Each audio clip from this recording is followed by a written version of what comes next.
Indian एम्बेसीबाट तपाईँको चाहिँ नि दाना खाने भनौँ सिधा भाषामा पोलिटिसियन्स, जर्नलिस्ट, अनेक कर्मचारी, विभिन्न मानिसहरू त्यसको पनि अभिलेख काहीँ न काहीँ सुरक्षित छ। फेरि यो पनि बुझ्नु होला होइन, यस्तो क्राइसिसको बेलामा देशलाई सुरक्षाकर्मीहरूको जब जरुरत पर्छ भने भोलन्टियरको रूपमा अथवा कुनै पनि रूपमा सिस्टमेटिक तरिकाले होइन देशमा आर्मीको सङ्ख्या बढाउनु जरुरी छ।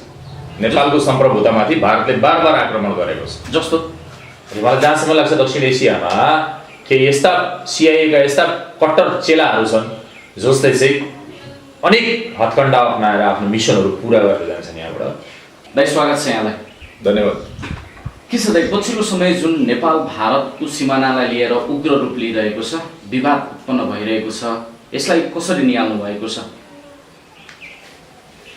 अहिले तत्काल भएको होइन भाइ, धेरै अगाडिदेखि भारतले नेपालमाथि इन्टरभेन्सन गरेको, चाहे सीमाको रूपमा चाहे अरू कूटनीतिक रूपमा भारतले नेपाललाई बार हेपिआएको होइन। जस्तो अब डिटेलमा कुरा गर्दाखेरि त्यसको छुट्टै फेरिस्त होला, छुट्टै होइन डकुमेन्ट तयार होला, जो जग्गा जाहेर पनि छ, कैयन अध्ययनशील मानिसहरूलाई थाहा पनि छ होइन कि भारतले कैयन तरिकाले नेपालको सबनरिटीमाथि एट्याक गरिरहेका छ। त्यसमा कुनै डाउटै भएन। नेपालको सम्प्रभुतामाथि भारतले बार आक्रमण गरेको छ। जस्तो धेरै लामो कहानी जान्छ भयो यसमा होइन। जस्तो अब सद्व्यवहार गरेन मान्छे एकैचोटि यहाँ होइन आजको दिनमा अल्टिमेट वार हुन सक्छ, माने अन्तिम युद्ध हुन सक्छ नेपाल र भारत बीच। यो टुङ्गो लाउनु पर्ने टड्कारो विषय हो। जस्तो अहिले यही कालापानी, लिप्युलेक र लिम्पेधुराको विषयमा जुन किसिमको विवाद उत्पन्न भयो नि, यो त अहिले तत्कालै भएको विवाद त होइन, तर सरकारले जसरी अहिले उठायो यो चाहिँ के कारण हुन सक्छ? होइन, डिफेन्स लिएको हो नि त सरकारले त। यो त के भने तपाईँको अहिले आएर एटलिस्ट डिफेन्स त लिन सक्यो, केही न केही बोल्यो, तर यसमा अलिकति ब्याकग्राउन्ड हेर्नुपर्ने हुन्छ। 30 वर्षदेखि नेपालमा जसले सरकार चलाइरहेको छ या जसले कति प्रधानमन्त्रीहरू फेरि, कति क्याबिनेट, कति मन्त्रीमण्डलका सदस्यहरू फेरि, यावत कुराहरूलाई मध्यनजर राखेर मात्रै तपाईँको अगाडि बढ्न सकिन्छ। किनभने यो बिचमा जुन भारतसँग जे सम्झौताहरू भयो अहिले 30 वर्षमा रिसेन्ट, त्यसलाई नकेलाइकन कसरी समाधान गर्न सकिन्छ? हामीले वैचारिक कूटनीतिक पाराले लड्ने हो। मैले यो कुरा विचार गर्नुपर्ने हुन्छ, किनभने कसैलाई चिड्याउनु हुँदैन। तपाईँको घर छेल्ने गरी कसैले, छिमेकीले 20 तले घर बनायो, तपाईँको घाम छेल्यो, त्यो अवस्था पनि हुनसक्छ। नेपाल इन्डियाको के भने ठुलो टेरिटोरी हो इन्डिया, अनि त्यसको मुनि नेपाल फर्स्ट आएन। किन फर्स्ट आएन? अनि इन्डियाको पोलिटिकल इन्टरभेन्सनले गर्दा फर्स्ट आएन होइन। उसको इन्ट्रेस्ट अनुसार नेपालमा गभर्मेन्टहरू फर्म गरिरहेको थियो बिचमा। अनि नेपालमा 2007 सालको प्रजातन्त्र नै भारतको मद्दतले स्वर्गीय त्रिभुवन राजाले भित्राएको अनि लामो इतिहास छ। त त्यसो छ भन्दै सधैँ मिचेर बस्ने कुरा आएन। एक दिन त छिनोफानो हुनुपर्ने थियो नि त, त्यो दिन आजको दिन हो। जस्तो फिर्ता होला नहोला के लाग्छ? अनि यो त के भने प्रमाणहरू के भन्यो, यो त भारतले मिचेको भन्दिनँ म के भन्छु भने हाम्रो भूमिमा भारत आएर बसेको, हाम्रो भूमिमा भारत आएर बस। जसरी त्रिभुवन विमानस्थलमा भारतीय खुफियाहरूको एउटा टुकडी बसेको हुन्छ, या काठमाडौँको विभिन्न स्थानमा या नेपालको विभिन्न स्थानमा रहेका एजेन्टहरू सिस्टमेटिक तरिकाले बसेको हुन्छ भने त्यहाँनिर यो मात्रै विषय उठाएर त भएन। अर्को कुरा के भने उसले चाहिँ रले पे गरेको मान्छेहरू नेपालीहरू कति छ? इन्डियन एम्बेसीबाट तपाईँको चाहिँ नि दाना खाने भनौँ सिधा भाषामा पोलिटिसियन्स, जर्नलिस्ट, अनेक कर्मचारी, विभिन्न मानिसहरू त्यसको पनि अभिलेख काहीँ न काहीँ सुरक्षित छ। फेरि यो पनि बुझ्नु होला, ग्रुपको डाटाहरू काहीँ न काहीँ डाटाहरू सुरक्षित छ। त्यस कारण मैले भनेपछि के भने नेपालमा आजदेखिको होइन इन्डियन इन्टरभेन्सन, त्यही भएर बार सिमाना लगाउनुपर्छ, यो सिल्ड गर्नुपर्छ भन्ने कुराहरू उठिरहेको टड्कारो हो यो विषय। तर कूटनीतिक तरिकाले समाधान गर्नुपर्ने हुन्छ। युद्ध भनेर के भने छिनोफानो हुनुपर्छ भनेको के। अनि छिनोफानोहरूलाई नेपालले कुनै हतियार उठाउने होइन। नेपालले आफ्नो स्टेटमेन्ट, आफ्नो आवाजलाई बुलन्द गर्ने हो। जो भइरहेछ मलाई खुसी लाग्छ। केही ट्रोल छोडेर है मैले तपाईँलाई भने केही ट्रोल फेक न्युजहरू छोडेर बाँकी जुन आवाजहरू उठेछन् जेन्युन आवाजहरू उठेछन् म खुसी छु। I'm very happy. जस्तो कूटनीतिक पहलमा चाहिँ के गर्नु पर्ला कि कसरी अगाडि बढ्नु पर्ला? त्यो त के भने अहिले जसको सरकार छ होइन त्यहीँबाट स्ट्रङ स्टेटमेन्टहरू डिफेन्सहरू आइसकेका छन् होइन। भन्न खोजेको के भने नक्साहरू सार्वजनिक भए स्वागतयोग्य कदमहरू, तर त्यो अनुसार अगाडि स्टेटमेन्टहरू प्रुफहरू जस्तो मैले तपाईँलाई भने त्यो जमिन भारतले मिचेको होइन, हाम्रो जमिनमा आएर भारतको सैनिक टुकडी बसेको। यसलाई यसरी बुझ्नुपर्छ किन हामीले बोल्ने भाषा नै कूटनीतिक हुनु पऱ्यो होइन। त्यस कारणले त्यो बसेको हो भने त्यसलाई हटाउनलाई के गर्ने त अब? किन भारत नेपालको चाइनाको ट्रायङ्गुलर बोर्डर होला, आफ्नो ठाउँमा होला, चाइनाको आफ्नो स्टेट बनायो होला, तर अरू अरू निकायहरू पनि छन् त छैनन्। आजको दिनमा साम्राज्यवादी नीति त कसैले लिएर अगाडि हिँड्न सक्दैन किन भारतभन्दा ठुल्ठुला सार्कहरू छन् त दुनियाँमा छैनन् र। तर एउटा कुरो तपाईँलाई जोड्छु, भारत नेपाल चाइनाको क्राइसिस देखाएर एमसिसी पास गर्ने खेल त होइन यो। यसो पनि भन्छु म तपाईँलाई, किनभने चाइना र भारतले नेपाललाई हेप्यो भने नेपाल कहाँ जाने भन्दा पक्कै पनि शक्तिशाली राष्ट्र हो अमेरिका। मलाई जहाँसम्म लाग्छ दक्षिण एसियामा केही यस्ता सिआइएका यस्ता कट्टर चेलाहरू छन् जसले चाहिँ अनेक हत्कण्डा अपनाएर आफ्नो मिसनहरू पुरा गरेर जान्छन् यहाँबाट। त्यही अनुसार त भएको होइन जस्तो मलाई लाग्छ। भनेपछि यो एकाएक सिमानाको जुन विवाद उत्पन्न भयो होइन, यस्तो क्राइसिसको बेलामा देशलाई सुरक्षाकर्मीहरूको जरुरत पर्छ भने भोलन्टियरको रूपमा अथवा कुनै पनि रूपमा सिस्टमेटिक तरिकाले होइन देशमा आर्मीको सङ्ख्या बढाउनु जरुरी छ। रूप लियो नि, जस्तो अब नेपालले नक्सै छिनोफानो हुन ल्याउनु सक्छ, स्वागतयोग्य हुनसक्छ नि त कहिलेकाहीँ। त कोरोना महामारी पनि छँदैछ अनि यस्तो अप्ठ्यारोको बेला होइन मान्छेहरू भटाभट मरिरहेछन्, मान्छेहरू भोगले रोगले अनेक तरिका पुलिसको पिटाइले अनेक तरिकाले मरिरहेको। इन्डियामा के भने तपाईँको भारतको बारेमा अलिकति भन्न चाहन्छु म तपाईँलाई। कुन देश कस्तो छ भनेर अहिले 2 महिनामा देखियो क्या, भर्चुअली देखियो कुन देशको हालत के रहेछ, त्यहाँको सेक्युरिटी सिस्टम कस्तो रहेछ, जनता कस्तो रहेछ, त्यहाँको सिस्टम होल सिस्टम कस्तो रहेछ भनेर देखियो नि लकडाउन पछि होइन। भारतको कस्तो रहेछ भने त्यहाँ जनतालाई टहलाउनको लागि लट्ठी स्टिक प्रयोग गर्नु पर्दो रहेछ अझै पनि होइन, भाटा हान्नु पर्दो रहेछ, रड हान्नु पर्दो रहेछ, 200 जना मार्नु पर्दो रहेछ। त्यो खालको मेन्टालिटीले शासन गरिरहेछ जसको असर हाम्रो देशलाई नै भयो। अनि हाम्रो देशमा पनि भारतमा त्यसरी लकडाउन गरेर भाटा हान्न थालेपछि नेपालमा भटाभट भाटा हानिए केही दिन अनि मान्छे घर आँगनमा पनि भाटा हानिए। अनि त्यो कुरा नि म फेरि दोहोऱ्याउन चाहन्छु क्या। भन्न खोजेँ के भने इन्डियाले त्यसरी हामीलाई असर गरेको छ। अनि इन्डिया अहिले जस्तो इन्डियामा लकडाउन जसरी जान्छ नि नेपालमा त्यही अनुसार लकडाउन डिजाइन गरिएको छ। असर त गर्छै गर्छ।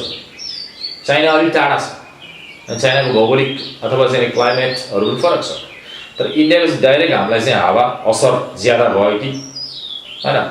अर्को कुरा अहिले रुकुमको केस जोड्न चाहन्छु म तपाईँलाई। प्रेमको नाममा जुन हत्या भयो युवाहरूको होइन त्यो एकदम निन्दनीय कार्य भयो आजको युगमा। अनि जुन कुरालाई चाहिँ वैचारिक तरिकाले आपसी समझदारी छलफलले समाधान गर्न सकिने कुराले हिंसामा किन ओर्ले मान्छेहरू। अनि इन्डियामा मान्छेलाई पिटी साधुहरू मारे। भन्न खोजेँ के भने त्यो ठुलो पपुलेसन भएको ठाउँले हामीलाई चाहिँ इन्फेक्ट गरेछ। फेरि अर्को कुरा के भने रुकुमको कुरा गर्दा नेपाल आफै पनि जिम्मेदार होला, किन माओवादी युद्ध भएर आयो, गाउँ हत्या हिंसा भयो भने अहिले जमात मान्छेहरू रिहेबिलिटेसन भएन, मान्छेहरूलाई पुनर्स्थापना भएन, कन्ट्रीलाई देशलाई पनि पुनर्स्थापना भएन। लामो समय युद्धबाट द्वन्द्वबाट आयो देश, त्यसपछि भटाभट सरकारहरू पनि अनेक किसिमले चलाइए, तर देश पुनर्स्थापित भएन क्या। रिहेबिलिटेसन भनेर एउटा टर्म छ, एउटा चाहिँ मनोवैज्ञानिक एउटा चाहिँ शब्दावली छ। अनि व्यक्तिहरू पनि युद्ध लडेर आएका व्यक्तिहरू पनि पुनर्स्थापित गरिएनन् र देश पनि पुनर्स्थापित भएन। त्यसकै असर सुन्नुहोस् न, त्यसकै असर आजको दिनमा रुकुममा जुन हिंसा भयो, जुन युवकहरू मारिए कुटेर प्रेमको नाउँमा, चाहे जे होस्, चाहे जेसुकै इस्यु होस्, तर त्यसलाई जुनसुकै अवस्थामा महामारीको बेला होस्, भुइँचालोको बेला होस्, जुनसुकै अवस्थामा पनि हिंसामा उत्रिनु पर्ने समाज छ भने अनि त्यहाँदेखि प्रश्न चिन्ह उठाउनुपर्छ। जस्तो अहिले यो सिमानाकै विषयलाई अलिकति हामी गम्भीर रूपमा उठाउँ होइन। जुन हिसाबले अहिले सरकार जुन पार्टीको छ, प्रतिपक्ष जो छ, सबै एकरूप भएर एउटै मुखले अथवा भनौँ सबैजना सिमानाको विषयमा चाहिँ एक ढिक्का भएर अगाडि बढिरहेको अवस्था छ है। जसरी सबै राष्ट्रवादी भएर सिमाना चाहिँ फिर्ता हुनुपर्छ भनेर होइन आवाज उठाइरहेको छ। यो के लाग्छ, यो विषयलाई चाहिँ कसरी हेर्नुहुन्छ कि सबैजना प्रतिपक्षीको भूमिका पनि यहाँ सकारात्मक? त्यो त मैले अघि नै भने स्वागत योग्य छ, अघि नै भने त मैले तपाईँलाई यो चाहिँ के भने हाम्रो फुटेको समाज हो। हाम्रो भाइ फुटे गमाएर लुटे त्यही अनुसार भयो क्या। हामी फुट्यौँ अनि त्यसपछि हामीलाई सिंहदरबार अगाडि चाइनिजले फुट्यो या हाम्रा एटिएमहरू चाइनिजले फोड्यो अथवा चाहिँ भारतले सिमाना मिच्यो या यावत तरिकाले इन्टेलिजेन्स इन्टरभेन्सन गर्यो नेपालको सरकारमा, नेपालको क्याबिनेटमा होइन, हाई लेभलमा भारतले चलखेल गर्यो। अनि योबाट मुक्त हुनलाई एउटा निर्णायक युद्ध भन्दा चाहिँ तपाईँ मिसाइल मात्र अघि नै भनेको छु मैले, निर्णायक एउटा कूटनीतिक एउटा संयन्त्र त तयार छ त देशमा। राज्यले त्यो पावरलाई युवाहरूको अथवा यहाँको सारा मानिसहरूको त्यो प्याट्रोटिजम मात्रै होइन, जिङ्गोइजम भनेको अर्को देशसँग परिआएको खण्डमा युद्ध लड्न सक्ने रगतहरू त भेट्टायो त राज्यले। अब के छ यो? बरु म त के भन्छु, राज्यलाई के सल्लाह दिन्छु भने राज्यले आर्मीको सङ्ख्या बढाओस् होइन, लायक मान्छेहरू बाहिर छटपटाइरहेको होला, बाहिर होला होइन। यस्तो क्राइसिसको बेलामा देशलाई सुरक्षाकर्मीहरूको जब जरुरत पर्छ भने भोलन्टियरको रूपमा अथवा कुनै पनि रूपमा सिस्टमेटिक तरिकाले होइन देशमा आर्मीको सङ्ख्या बढाउनु जरुरी छ। आर्मीको सङ्ख्या बढायो भने देशलाई के भने देशलाई अप्ठ्यारोबाट जहिले पनि यो विषयमा शासकहरूले अथवा राज्यले सोच्नुपर्छ। सुरक्षाकर्मीको अथवा आर्मीको सङ्ख्या अवश्य बढाउनुपर्छ। के को लागि? जस्तो त्यो डिफेन्सको लागि मैले भने डिफेन्स वाट एभर आफ्नो तयारी त राख्नु पऱ्यो नि, चाहे जेसुकै होस्। ओपन बर्डर छ, कहाँ कतिवटा घुसपेट भइरहेछ त, सिमानामा नेपाली प्रहरीहरूलाई इन्डियनहरूले कुटिरहेछ त, मतलब मुठभेडहरू भइरहेछ नि त। मुठभेड नेपाल प्रहरी त कसैसँग पंगा लिन गएको छैन सिमानामा, ऊ आफ्नो त्यो प्लाटुन खडा गरेर बसेको छ अनि उसँग पंगा लिन आउँछ त मान्छेहरू। अनि उसले डिफेन्स गर्दाखेरि अप्ठ्यारो भएको छ त। त्यस कारण सुरक्षाकर्मी बढाउनुपर्छ नेपालले। र नेपालले चाहिँ के भने ठाउँ ठाउँमा भोलन्टरीली अथवा चाहिँ सिस्टमेटिक तरिकाले युवाहरूलाई अथवा लायक मान्छेहरूलाई, बलिया बलिया मान्छेहरू युवाहरू बाहिर त्यसै घुमिरहेको होला, बसिरहेको होला भने उनीहरूलाई बोलाएर देशको सैनिकको सङ्ख्या बढाउनुपर्छ, सैन्य बल बढाउनुपर्छ देशले डिफेन्सको लागि, वाटेभर। अब जस्तो यो मिडियाहरूको कुरा गरौँ होइन, जसरी इन्डियामा इन्डियन मिडियाहरूले राष्ट्रियताको विषयमा उनीहरूले एक हिसाबले आफ्नो रिपोर्टहरू सार्वजनिक गर्दै गर्दाखेरि नेपालमा चाहिँ त्यो खालको मिडियाहरूले नदेखाएको नबोलेको भन्ने कुराहरू आइरहेको छ नि।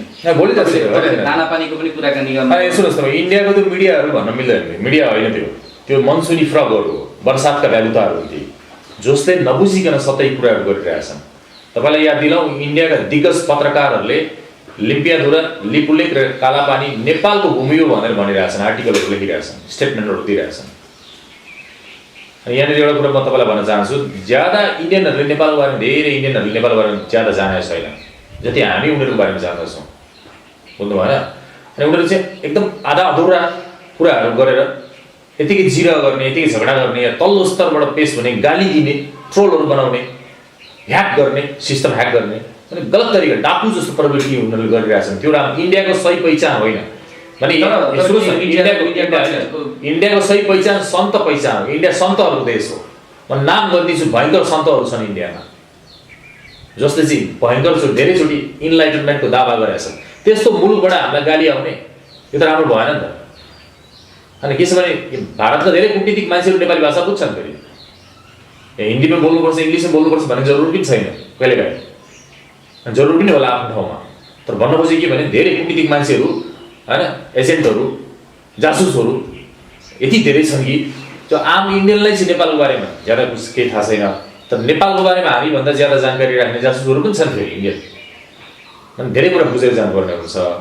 त्यस कारणले म तपाईँलाई के भन्छु, तपाईँ के प्रश्न गर्नुभयो? जस्तो के मिडिया र के मिडियाकर्मी, त्यो मिडिया होइन तिनीहरू। मैले भने नि तपाईँलाई, राम्रो मिडियाले राम्रो अर्बन गोस्वामीको विषयमा होइन, मैले अघि भने मनसुनी फ्रग्स बर्सातका भ्यागुता हुन्थे, तिनीहरू दाउद इब्राहिम खोजेर हिँड्ने हुन्छ। ती मनसुनी फ्रगहरूले, बर्सातका भ्यागुताहरूले आफ्नो इन्डियाको गरिबीमाथि उनीहरूले काम गरे हुन्छ। त्यति धेरै चरम गरिबी छ इन्डियामा, कुपोषण छ। भारतको उनीहरूले मानेको आफ्नो दुश्मन दाउद इब्राहिम खोजेर हिँड्ने हुन्छ उनीहरूले।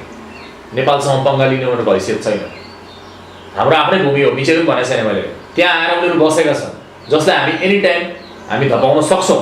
तर हामी नेपालीहरू धैर्य धारण अलिक कुटनीतिक सिस्टमेटिक तरिकाले जाउँ भन्ने यहाँ मैले चाहिँ त्यो खालको म आग्रह गर्न चाहन्छु। किन ब्रिटेनसँग सबैभन्दा ठुलो प्रमाण त ब्रिटेनसँग छ होइन, भारतसँग त भारत त हिजो अस्तिको 1947 पछिको देशसँग हामी पंगा लिइरहेको छौँ मान्छेहरूसँग, पछिल्लो जेनेरेसन। भन्न खोजेँ के भने खासमा ब्रिटेनसँग सबैभन्दा ठुलो प्रमाण छ जो आइपुनि रहेछन्, बारबार निक्लिरहेछन् कहाँ कहाँबाट होइन, प्यान्डोरा बक्स जसरी भित्री प्रमाणहरू निक्लिरहेछन्, स्वागत कुरा हो। भारत ब्याक हुन्छ, भारतले घुँडा टेक्नु बाध्य हुन्छ। हेर्नुहोस् अब तपाईँ, भारतले घुँडा टेक्न बाध्य हुन्छ। कति समय लाग्ला यो त्यस्तो कुरा ज्योतिषका सोध्नुहोस्। जस्तो अब यो सिमानाकै विषयमा होइन, जसले चाहिँ आफ्नो स्वतन्त्र विचार राख्नुभयो, त्यसमध्येमै कसैलाई चाहिँ देवत्वकरण गरियो, कसैलाई चाहिँ फेरि राक्षसीकरण गरियो कि पहिला चाहिँ हाम्रो समाजै त्यस्तो छ नि त। आजदेखि मात्रै हो कि धेरै कुरा पहिलेदेखि आउँछ क्या, एकैचोटि घाटै भएको हुँदैन, ग्रेजुअल हुन्छ क्या। अनि हाम्रो समाजै त्यस्तो छ नि त, छैन र? एक झट्कामा मान्छेलाई चाहिँ कहाँ पुऱ्याइन्छ, एक झट्कामा सिधाइन्छ। त्यो अघि तपाईँलाई भने ट्रोल, फेक न्युज, प्रोपोगन्डाहरूलाई छोडेर जेन्युन आवाजहरूको कुरा गरौँ नि त, भन्न खोजेँ त्यहाँनिर छ। कतिपय त्यस्तो गर्दाखेरि आफ्नै बेइज्जत भइरहेको हुन्छ अनि कतिपय त्यस्तो अवस्थामा आफ्नै औकातहरू देखिरहेको हुन्छ। र नरेन्द्र मोदीसँग हाम्रो यताको नायिका वर्षा राउतको फोटो जोडेर विवाह गरिदिएको खालको फोटोहरू बनाएर चाहिँ तपाईँको ट्रोलहरू बजारमा भाइरल गराउँछ। अनि कसले गराउँछ फेरि त साइबर डिपार्टमेन्टले तिनीहरूलाई हेर्नु पऱ्यो नि त, इन्भेस्टिगेसन गर्नु पऱ्यो, समात्नु पऱ्यो। त्यो त गलत कुरा, आफ्नै बेइज्जत भइरहेछ। होइन, बल्छीमा गडेउला राखेको अनि इन्डियासँगको यो कुटनीतिक तपाईँको युद्धमा हाम्रो देशको नागरिकहरूलाई बल्छीको गडेउला बनाउने त दुवै पक्षहरू ठिक छैन। तपाईँको यो कुरा भारतमा नि गरिरहेको होला, नेपालमा नि गरिरहेको, तर म यति भन्छु तपाईँलाई, यो मिसयुज मात्रै हो, मिडियाको, मास मिडियाको मिसयुज हो, गलत हो।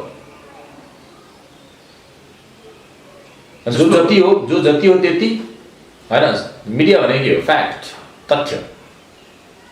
अनि त्यसमा पनि काल्पनिक कुराहरू राख्नु होइन। कार्टुन भन्ने एउटा छुट्टै विधा छ फेरि होइन, कार्टुनको छुट्टै विधा छ, त्यसको रेस्पेक्टेड विधा हो। फेरि कार्टुन बनाउनु सिस्टमेटिक डिप्लोमेटिक तरिकाले, कुटनीतिक तरिकाले गाली गर्नुहोस्, आलोचना गर्नुहोस्, तर सिस्टमेटिक त्यसको पनि भाषा छ, बुझ्नु मैले भनेको। तर त्यस्तो भयो भने गाली गलौज एकदम थर्ड क्लास, एकदम तल्लो लेभलको सी ग्रेड तरिकाले अनि कुटनीतिक समस्या समाधान हुन्छ। तर योभन्दा पनि मैले अघि तपाईँलाई भने केही आवाजहरू फेरि यस्ता छन् जो चाहिँ एकदम सम्मान योग्य छन् होइन, पेट्रियोटिक मात्रै छैनन्, जिङ्गोइस्टिक छन्। अनि ती आवाजहरूलाई चाहिँ राज्यले कदर गर्नु पर्यो, सुन्नु पऱ्यो, समेटेर लगाउनु पऱ्यो। अनि यसो बिग इस्यु, ठुलो इस्यु हो, समाधान गर्नु पऱ्यो।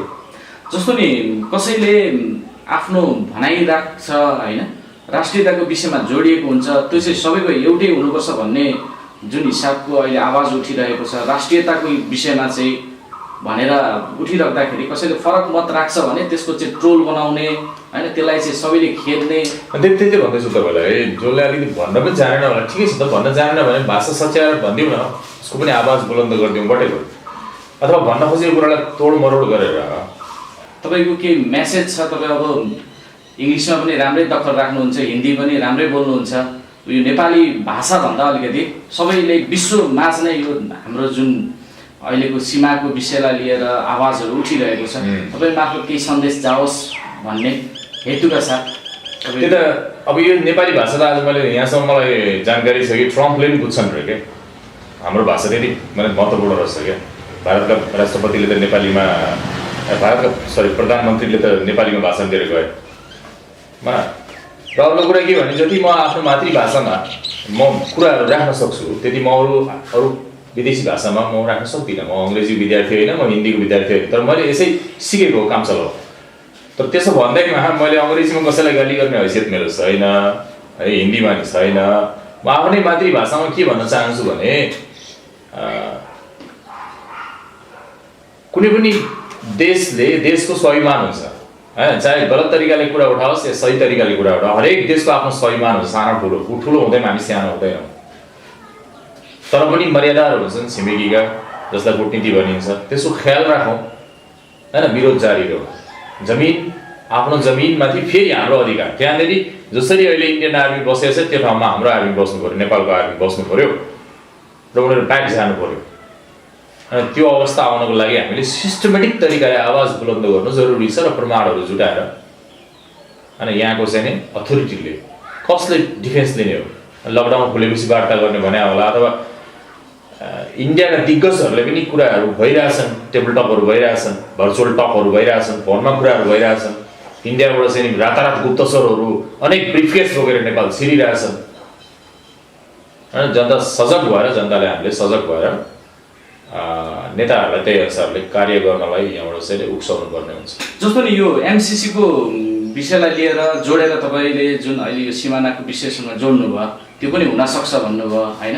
र इन्डियाको मिडियाहरूमा चाहिँ विशेष गरेर यो चाइनाको खेल हो होइन, चाइनाले चाहिँ इन्डियाको डर हो, इन्डियाको कातरता हो हुँदो।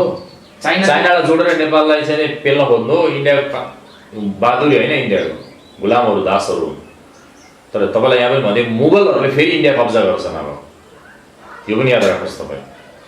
होइन, ब्रिटिस राज सकियो भनेर अहिले जुन डेमोक्रेसी अथवा रिपब्लिकनको जुन जश्न मनाए इन्डियनहरूले, उत्सव मनाए, त्यसलाई काउन्टर दिन्छ तपाईँको अहिले मुस्लिमहरूमाथि जसरी अत्याचार आतङ्क छ नि इन्डियामा, त्यही पिरले इन्डिया खान्छ। फेरि इन्डिया एकचोटि मुगलहरूले कब्जा गर्छन्, लेखेर राख्नुहोस्। यो सब प्रोपोगान्डा मात्र हो। कुन जुन यो चाइनाको खेल हो नेपालमा भन्नु, अरे इन्डियाको कातरता हो क्या, इन्डियाको डर हो, त्रास हो। किन इन्डियाले यस्तो नराम्रोसँग हाम्रो जमिनलाई बोफोर बनाएको छ नि, बोफोर जोन बनाएको छ घोषित रूपमा। अनि त्यो मजा त्यो त लुटिने भयो नि त। अनि नेपालीहरूले इन्डिपेन्डेन्स खोजिरहेछन् क्या, नजानिदो पाराले भारतले हामीलाई गाँची सिकाइरहेको छ क्या। होइन, त्यसलाई त तोड्नु पऱ्यो नि त। अनि छोड्नु भएन, लय पार्नु पऱ्यो। कसरी हुन्छ त्यो हिसाबले जानु पऱ्यो। जस यो वार्ताबाट पनि तपाईँ हामी बिचको यो कुराकानीबाट पनि तपाईँको भनाइ भनेको कूटनीतिक पहल गर्नु पर्यो र यो अन्तर्राष्ट्रिय भइरहेछ होइन। यहाँ सुन्नुहोस् है, मैले के पनि मेरो इनपुट के पनि होइन होला कि, तर जस्तो यहाँ सुन्नुहोस् न, यहाँनिर जे भइरहेछ नि एउटा ठुलो खोलो बगिरहेछ के भारतसँगको डिफेन्सको, सरकारदेखि सदनदेखि सडकसम्म अलरेडी म पनि वाच गरिरहेको छु, हेरिरहेको छु जहाँसम्म सक्छु होइन र। तर पनि वास्तवमा भन्यो भने यो विषयमा बोल्नलाई मलाई डर छ। जथाभावी किन बोल्ने? अनि त्यो सानोतिनो आर्टिकलबाट अथवा चाहिँ फेसबुक स्ट्याटसबाटै चित्त बुझाइरहेको थिएँ म।